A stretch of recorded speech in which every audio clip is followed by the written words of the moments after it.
is a UK post-punk band that came out with their debut album a few years ago, Songs of Praise. I'm pretty sure I reviewed it on this channel. I mean, it was the early stages of 2018, so it's a pretty old review at this point. So I'm not going to vouch for it and say that it's one of my better reviews, because I tend to dismiss some of my earlier reviews, even though some of them probably aren't even that bad.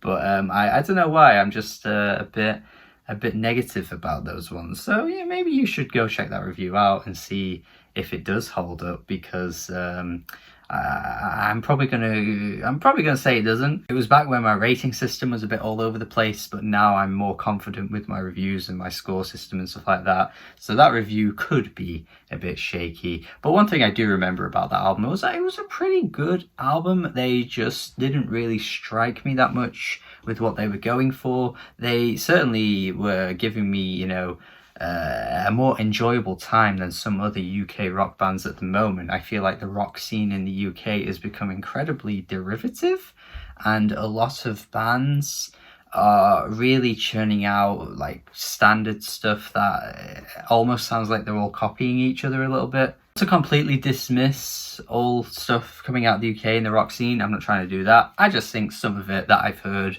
that I lay my ears on, could be a little bit more standout-ish, you know, a bit more original and stuff like that. But with their second album here, Shame, they have given us an album here that's very much indebted to the classic post-punk sound that you will know from classic bands from the 80s, even bands that are still going today. And the reason why I brought up that initial bit about UK bands not being totally original in the rock world is because it kind of ends up being pretty ironic that Shame are very much sticking to the classic blueprint of this genre post-punk here, and yet they kill it. They absolutely kill it from start to finish. This album is a blast.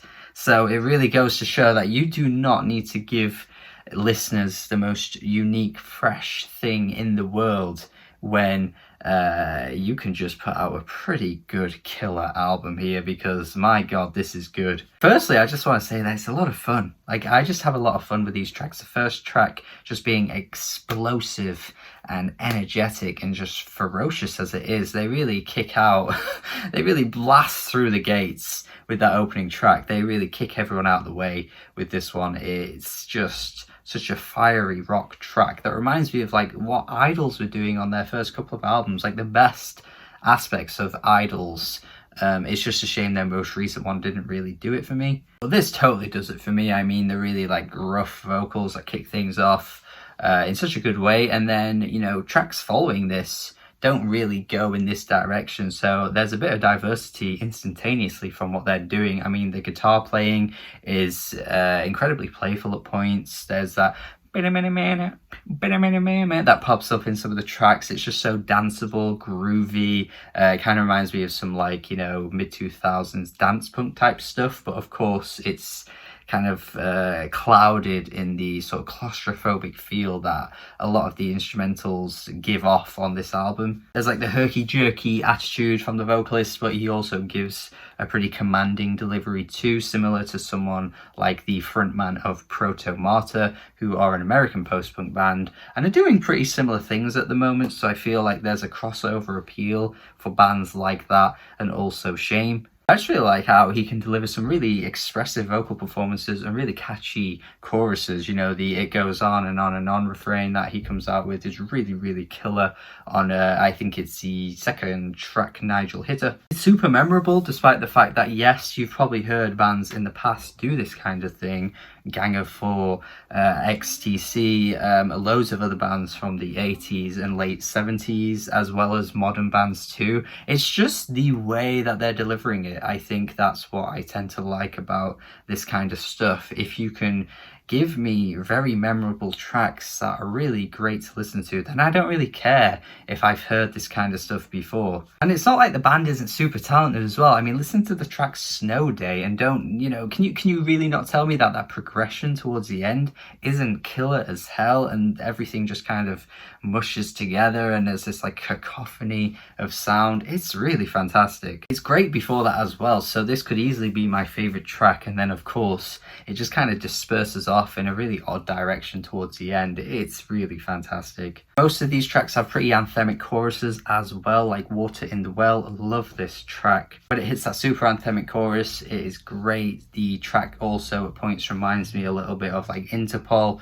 mixed together with some of the, you know, classic stuff from the 80s. That's the thing, although I'm making a lot of like references and, you know, comparisons, it doesn't take away from the fact that Shame are just delivering an album here that I just enjoy from front to back, regardless of what it sounds like. Human for a Minute is probably the one track I'm not fully sold on, although it actually delivers a pretty ghoulish and gothic atmosphere in the tones, to be fair. It actually reminds me of some more like post-rock stuff where it's, you know, kind of like slow paced, the groove gets kind of repetitive and stuff like that. So I respect it for what it's doing, but it's just the lack of expression coming out of the singer's voice on this one that I'm just kind of missing. But even still, like as a least favorite track, I still actually enjoy it for what it is. It's a weird little moment. So yeah, I mean, the last few tracks, of course, just give us the same stuff we were getting earlier on in the album. The final track has a pretty claustrophobic feel to it. It's a great way to end things off. And I don't know, I think a lot of the things I keep saying about one song applies to another across this album. And it doesn't really lose its flair, it doesn't really lose its magic. The more you listen to it, it just honestly kept getting better and better. Definitely one of my favourite releases in this style of music over the past couple of years, for sure. And it really came out of nowhere. I didn't think Shame were going to go in this direction. I didn't hear any singles before this album or anything like that. So to get this, I think is really impressive, because again, I think it shows that they've progressed since their first album too. So yeah, 8 out of 10 easily, my first 8 out of 10 of the year.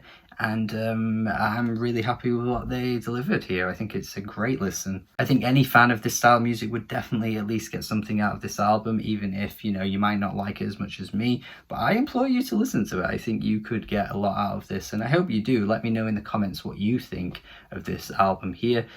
Do subscribe if you haven't already. Thank you. Have a good day, and goodbye. Subscribe. Goodbye.